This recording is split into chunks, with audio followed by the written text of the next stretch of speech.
जयगड पोलिसांची धडाकेबाज कामगिरी. गणपतीपुळे घरफोडी प्रकरणात 2 आरोपी अटक. 95% मुद्देमाल जप्त.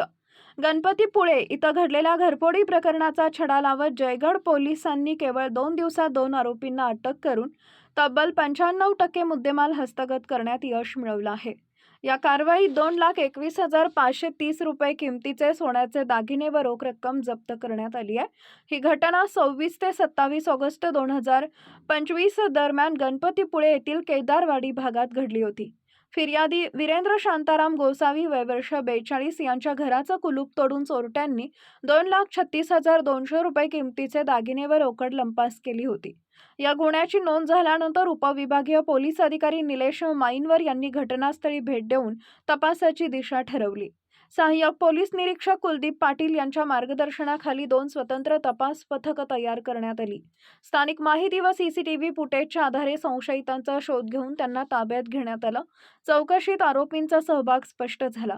अटक आरोपींची नावं रोशन सुरेश जाधव वय वर्ष 21 राहणार मेढे आणि हैदर अजीज पठाण वय वर्ष 27 राहणार गणपतीपुळे अशी आहेत.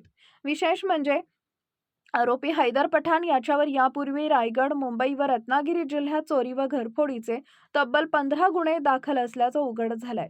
ही कारवाई पोलीस अधीक्षक नितीन बगाटे, अप्पर पोलीस अधीक्षक बीबी महामुनी यांच्या मार्गदर्शनाखाली उपविभागीय अधिकारी निलेश माईनकर यांच्या देखरेखीखाली करण्यात आली. सहाय्यक पोलीस निरीक्षक कुलदीप पाटील यांच्या नेतृत्वाखालील पथकात पोलीस उपनिरीक्षक विलास दिडपसे, सहाय्यक पोलीस अनिल गुरव आणि इतर सहकार्यांचा समावेश होता. जयगड पोलिसांच्या या जलद गतीनं यशस्वी कारवाईचं स्थानिकांकडून कौतुक होत आहे.